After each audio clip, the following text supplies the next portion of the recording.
नमस्कार, India news देख रहे हैं आप और मैं हूं आपके साथ सचिन दुबे। फटाफट खबरों की शुरुआत करते हैं।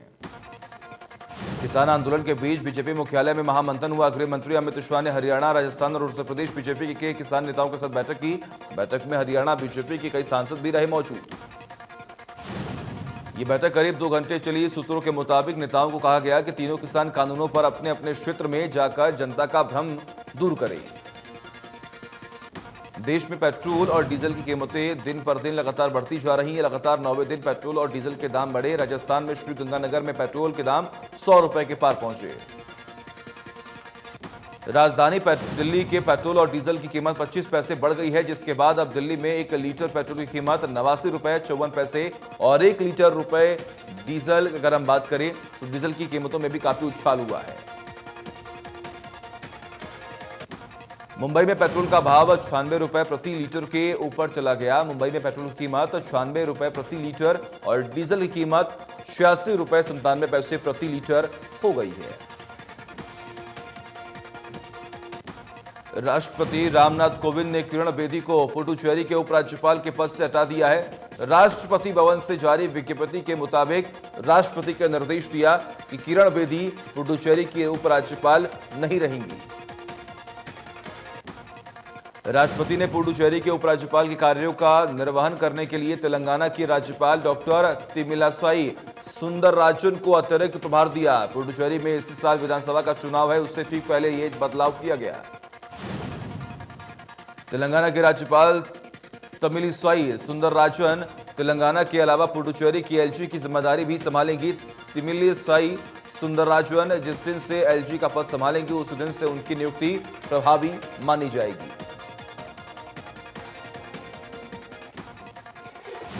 पानीपत में आम जनता की सुरक्षा करने वाले ही खुद सुरक्षित नहीं है। 100 नंबर पर फोन आने पर रविदास नगर में पहुंचे कुशनपुरा चौकी के डिस्चार्ज और होमगार्ड पर दबंग लोगों ने हमला कर दिया। होमगार्ड पर चाकू से वार किया गया और चौकी इंचार्ज से भी हाथापाई की गई। वारदात के बाद आरोपी मौके से भागने में सफल हो गया। होमगार्ड की शिकायत पर 4 लोगों के खिलाफ केस दर्ज कर लिया गया। चौकी इंचार्ज ने बताया कि 100 और 1091 पर शिकायत के बाद वो मौका पर पहुंचे, जहां पीड़ित से जानकारी लेने के दौरान ही आरोपियों ने हमला कर दिया। आरोपियों ने पीड़ित के परिवार के साथ भी मारपीट की थी। फरीदाबाद में मार्केट में गाड़ी के अंदर युवक युवती की लाश मिली। युवक के सर पर जबकि युवती ने छाती पे गोली लगी हुई थी।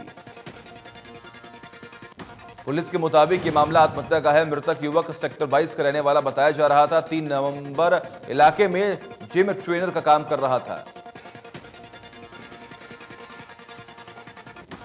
यमुनानगर में फास्ट फूड वैन में भयंकर आग लग गई। आग लगने की सूचना मिलने पर जैसे ही फायर ब्रिगेड की गाड़ी मौके पर पहुंची, इसी दौरान वैन में रखे सिलेंडर में ब्लास्ट हो गया, जिससे फायर ब्रिगेड कर्मी बाल बाल बच गए।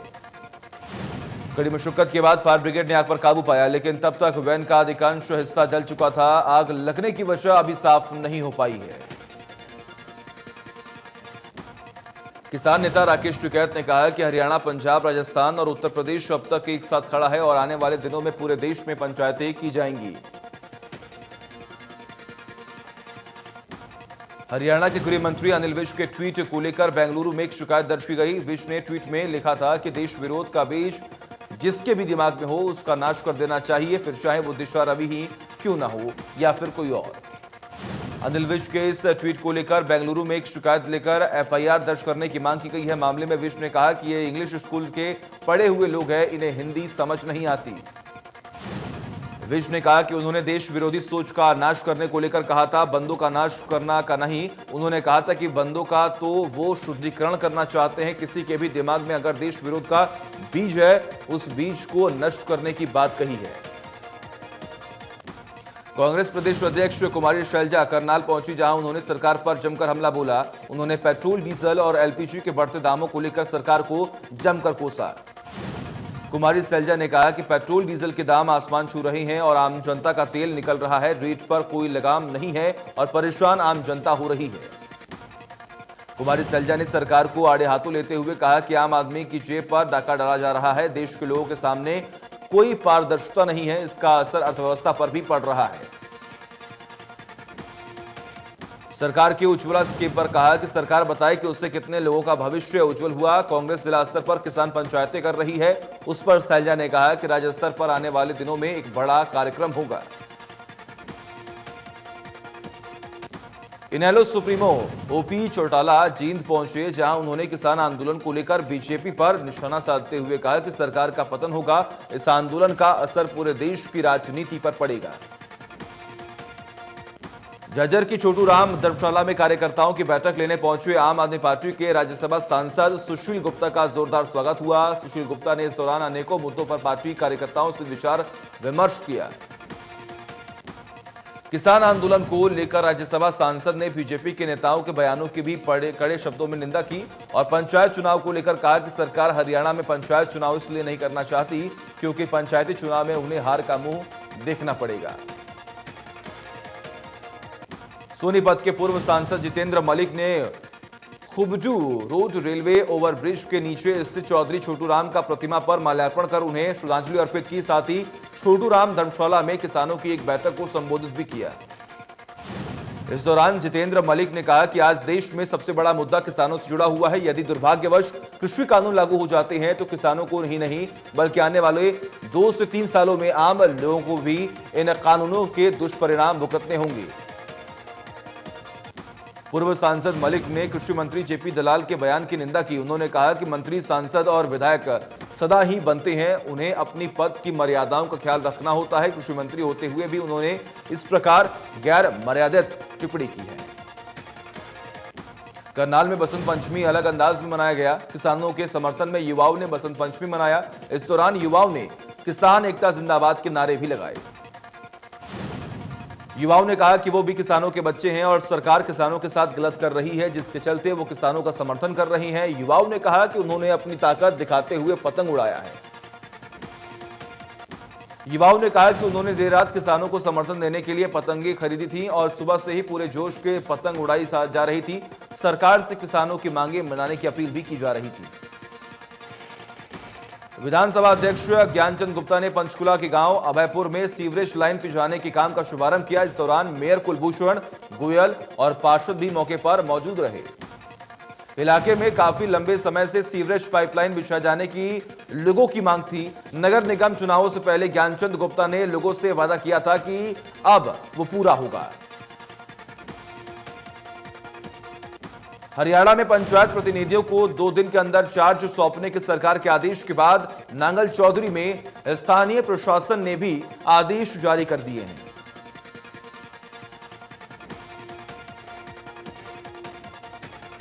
नांगल चौधरी के सभी 44 पंचायत प्रतिनिधियों और 18 पंचायत समिति को बीडीपीओ प्रमोद देशवाल ने मीटिंग कर सारी दस्तावेजी कार्रवाई पूरी करने के आदेश दिए। इस काम के पूरा होते ही पंचायतों में प्रशासनिक अधिकारी तैनात होंगे। प्रदेश में वर्तमान में 22 जिला परिषद, 142 ब्लॉक समितियां और 6205 ग्राम पंचायतों में 23 फरवरी को उन सभी का कार्यकाल खत्म होने जा रहा है। इस बार पंचायती राज संस्थाओं के चुनाव समय पर नहीं होंगे, इसलिए प्रशासनिक अधिकारियों की तैनात किया जाएगा। चरकी दादरी के गांव खातीवास में शादी समारोह में पहुंचे जेजेपी नेता दिग्विजय चौटाला ने कहा कि पंचायत चुनाव समय पर होंगे, इसको लेकर सरकार अपनी तैयारियां कर रही है। किसान आंदोलन को लेकर दिग्विजय चौटाला ने कहा कि किसी भी समस्या के समाधान के लिए बातचीत ही हल है। केंद्र सरकार किसानों के धरने को लेकर गंभीर है, जल्द बातचीत से हल निकाला जाएगा।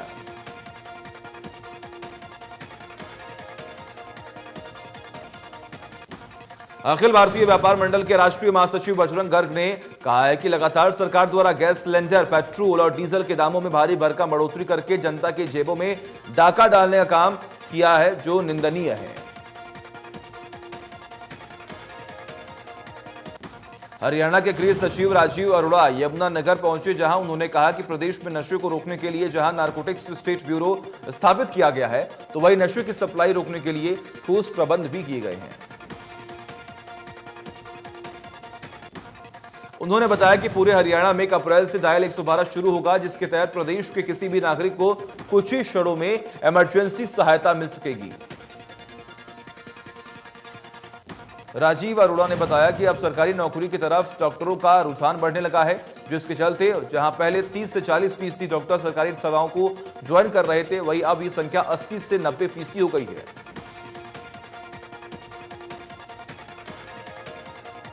उन्होंने कहा कि स्वास्थ्य सुविधाओं के मामले में भी हरियाणा में भारी इजाफा हुआ है। कोरोना से शुरुआती समय में जहां सैंपल लेकर कुरियर से पुणे भेजा जा रहा था, वहीं अब हरियाणा में 20 लैब स्थापित हुए हैं, जहां एक लैब में 1000 से अधिक सैंपल्स लेकर टेस्ट किए जाते हैं। हथनीकुंड बैराज पर यमुना में पानी की लगातार हो रही कमी से आने वाले दिनों में सिंचाई और पीने के पानी के लिए दिक्कतें पैदा हो सकती हैं। इस समय हथनीकुंड बैराज पर सिर्फ 1600 क्यूसेक पानी बह रहा है। हथनीकुंड बैराज से 5 राज्यों को पानी की सप्लाई होती है। पानी की कमी के चलते उत्तर प्रदेश की सप्लाई फिर से रोक दी गई है। जब जब यमुना में पानी कम होता है, तब तक उत्तर प्रदेश की सप्लाई बंद हो जाती है। सिंचाई विभाग ने अधीक्षक अभियंता ने बताया कि हथनीकुंड बैराज पर पानी की उपलब्धता हालात का हर समय पता चलता रहे, इसके लिए डिस्प्ले सिस्टम लगाया जाएगा।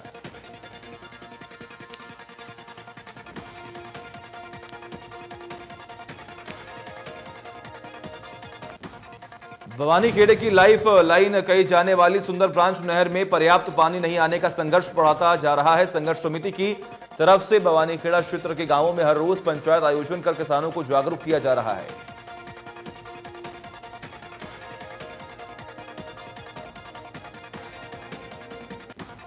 इसके साथ ही आगामी 22 फरवरी को इसके लिए संघर्ष समिति जिला उपायुक्त को अपना ज्ञापन भी सौंपेगा।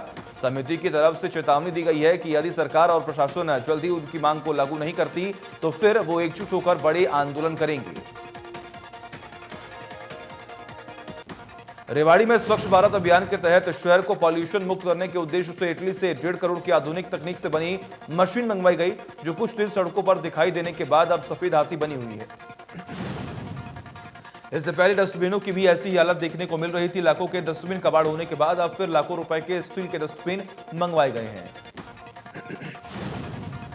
बसंत पंचमी अवसर पर भवानीखेड़ा के बाबा रामरूप दर्शन स्थल पर कबड्डी प्रतियोगिता का आयोजन किया गया। प्रतियोगिता की शुरुआत मुख्य अतिथि बाबा गुमनाम दास द्वारा की गई और इसमें हरियाणा प्रदेश से 48 टीमों ने भाग लिया था। जी हां,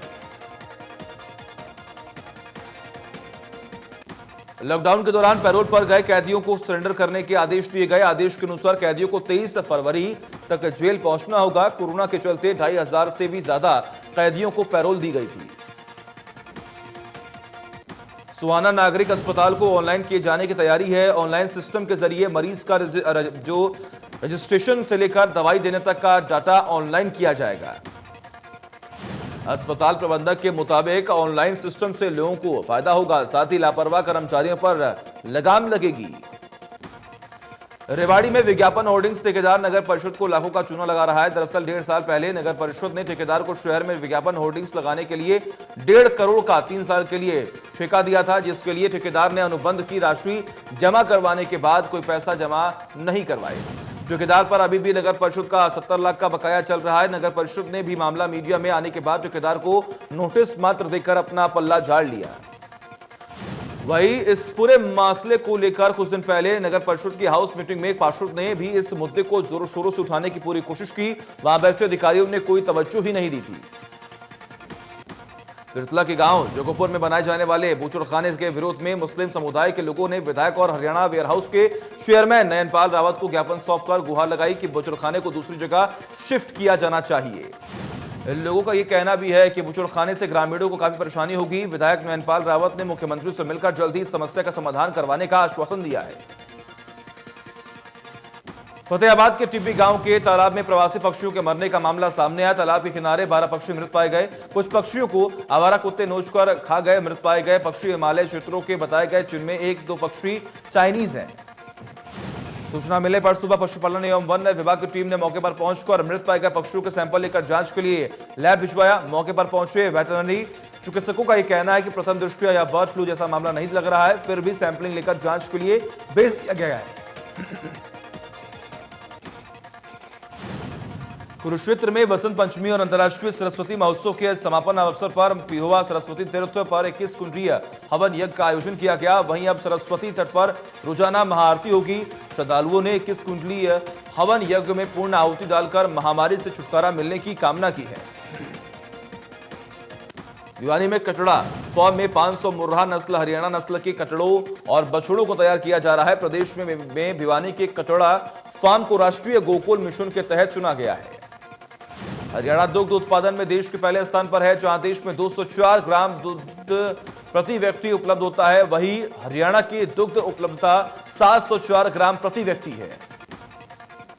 प्रोजेक्ट के कोऑर्डिनेटर ने जानकारी दी कि मुर्रा भैंस और हरियाणा गाय की नस्ल के 500 कटड़ों और बछड़ों को यहां तैयार किया जा रहा है। इस पर 25 करोड़ रुपए लागत आएगी और 5 साल में इस प्रोजेक्ट को पूरा किया जाएगा।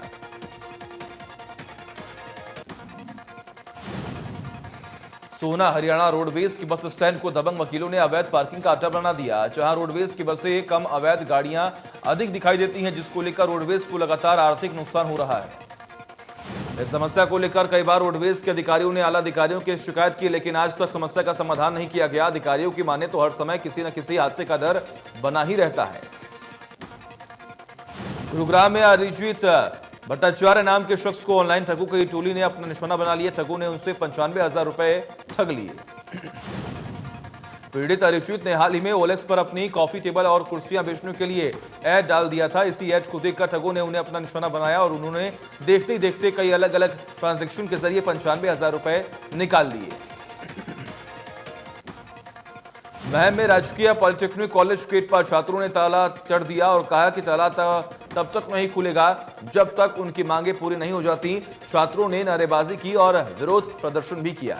छात्रों का यह कहना है कि लॉकडाउन की वजह से पूरा साल ऑनलाइन पढ़ाई करवाई गई, लेकिन अब मार्च में होने वाली परीक्षाओं को ऑफलाइन लिया जा रहा है, जो छात्रों के लिए हानिकारक है।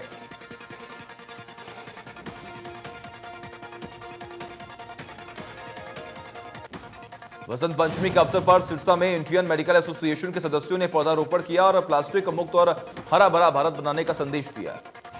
इस अवसर पर आईएमए सिरसा की प्रधान सहित सभी आईएमए के सदस्यों ने बढ़ चढ़कर हिस्सा लिया। रेलवे विभाग के सहायक इंजीनियर ने पौधा लगाकर अभियान की शुरुआत की। कहा कि पौधारोपण हर महीने जारी रहेगा। फरीदाबाद में रेड क्रॉस सोसाइटी के मजदूरों के लिए हेल्थ चेकअप कैंप लगाया। इस दौरान कोरोना काल में एनजीओ के लिए किए गए सराहनीय कार्यों को लेकर रेड क्रॉस की तरफ से उन्हें सम्मानित भी किया गया।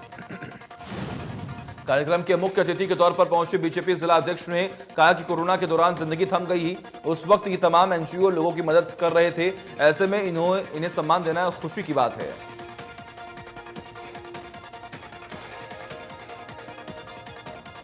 करनाल की दुर्गा कॉलोनी में चोरों ने चोरी की वारदात को अंजाम दिया और हजारों रुपए कैश, 2 एलसीडी लैपटॉप लेकर मौके से भागने में सफल हो गए। पुलिस ने मामला दर्ज कर जांच शुरू कर दी। गुरुग्राम अलवर राष्ट्रीय राजमार्ग 248 से पर लुटेरों ने एक शख्स को अपना निशाना बना लिया। बाइक सवार बदमाशों ने व्यापारी से करीब 4 लाख रुपए की लूट की और मौके से भागने में सफल हो गए। पीड़ित व्यापारी की माने तो करीब 3 नकाबपोश बदमाशों ने उनकी बाइक को सड़क किनारे गिरा दिया। जब तक वो कुछ समझ पाते तब तक बदमाश मौके से भागने में सफल हो चुके थे। उनके पास देशी तमंचा भी था। वारदात के बाद पीड़ित ने तुरंत इसकी सूचना पुलिस को दी, जिसके बाद पुलिस ने कार्रवाई करते हुए अज्ञात बदमाशों के खिलाफ मुकदमा दर्ज कर लिया। तलाश जारी है। रोहतक के जाट कॉलेज के अखाड़े में हुए हत्याकांड मामले में पुलिस घटनास्थल पर मुआयना कर जांच कर रही है। 12 फरवरी को देर शाम को आरोपी सुखविंदर ने 7 लोगों को गोली से भून दिया था। इस फायरिंग में अब तक 6 लोगों की मौत हो चुकी है। 13 फरवरी को आरोपी ने समयपुर बादली में सरेंडर कर दिया था। बीते दिन रोहतक में मुख्य आरोपी सुखविंदर को दिल्ली से प्रोटेक्शन वारंट पर लाई हुई है और देर शाम रोहतक पुलिस ने इसे कोर्ट में पेश कर 4 दिन का पुलिस रिमांड भी लिया है। फरीदाबाद के 2 नवंबर इलाके में प्रेमी जोड़े ने खुदकुशी कर ली है। प्रेमी जोड़े ने गोली मारकर खुदकुशी कर ली। लड़की के गुमशुदगी की रिपोर्ट के बाद पुलिस मौके पर पहुंची थी। पानीपत के बरसत रोड स्थित एक युवक ने फांसी का फंदा लगाकर जान दे दी। वहीं फांसी लगाने का कारण फेसबुक पर हुई दोस्ती, फिर प्यार और उसके बाद महिला ने साथ रहने से इनकार कर दिया। इसके बाद युवक ने परेशान होकर फांसी का फंदा लगाकर अपनी जान दे दी।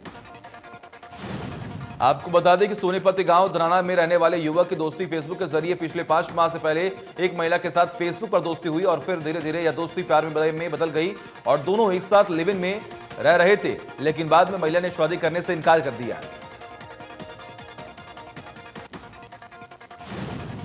परिजनों ने बताया कि महिला की पहले भी शादी हो चुकी है और उसके 3 बच्चे हैं। फिलहाल मृतक के शव को पोस्टमार्टम के लिए भिजवा दिया गया है। जांच जारी है। यमुनानगर के खिशुराबाद में एक महिला ने अपने आशुक के साथ मिलकर अपने पति की हत्या कर दी। हत्या करने के बाद शव को घर के आंगन में दफना दिया गया था। पड़ोसियों की माने तो तिलक राज शर्मा 14 जनवरी से गायब थे, जिसकी गुमशुदगी की रिपोर्ट उसकी पत्नी ने दर्ज कराई थी, जिसके बाद परिजनों को तिलक राज की पत्नी पर शक हुआ और उन्होंने पुलिस से उसकी शिकायत की। पुलिस ने जब सख्ती से पूछताछ की तो उसने अपना गुनाह कबूल किया। बताया कि उसने अपने एक दोस्त के साथ मिलकर अपने पति की रस्सी से गला दबाकर हत्या कर दी थी। आरोपी की निशानदेही पर पुलिस ने तिलक का शव बरामद कर लिया। जबकि दादरी के गांव हिंदुल में मनरोहा रोड पर दर्दनाक सड़क हादसा हो गया, जिसमें 2 बाइक सवारों की मौके पर ही मौत हो गई।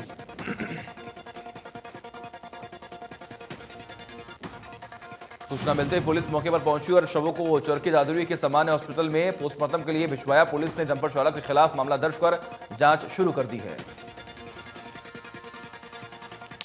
रोहतक में सेक्टर 6 के पास युवक की गोली मारकर हत्या कर दी गई। युवक के सिर और कमर में गोली मारी गई। पुलिस ने मौके पर पहुंचकर जांच शुरू कर दी। वसंत पंचमी का त्यौहार प्रदेश में धूमधाम से मनाया गया। अंबाला के बलदेव नगर में पूर्वांचल सरस्वती पूजा समिति की ओर से 8वीं विशाल सरस्वती पूजा और भंडारे का आयोजन किया गया। कार्यक्रम में अंबाला की मेयर शक्ति रानी शर्मा ने मुख्य अतिथि के तौर पर शिरकत की। मेयर शक्ति रानी शर्मा ने पंडाल में माता सरस्वती के दर्शन किए और पूरे विधि विधान के साथ पूजा अर्चना की। मेयर शक्ति रानी शर्मा ने सभी संगत को बसंत पंचमी की बधाई दी और भंडारे में प्रसाद भी ग्रहण किया। सेक्टर 10 में मौजूद हनुमान मंदिर में बसंत पंचमी को लेकर आयोजित किए गए कार्यक्रम में मेयर शक्ति रानी शर्मा विशेष पूजा अर्चना के लिए पहुंची। इस अवसर पर मंदिर प्रबंधकों की ओर से मेयर शक्ति रानी शर्मा का जोरदार स्वागत भी किया गया। शक्ति रानी शर्मा ने कहा कि बसंत पंचमी का अपना महत्व है और इससे ज्यादा शुभ दिन कोई नहीं होता। उन्होंने कहा कि इस दिन पूजा अर्चना करने से भी काम हो जाते हैं। मिस इंडिया का खिताब जीतने वाली मनिका श्योकंद पंचकुला सेक्टर 20 पहुंची, जहां उनका हरियाणा विधानसभा अध्यक्ष ज्ञानचंद गुप्ता और अन्य लोगों ने गर्मजोशी के साथ स्वागत किया।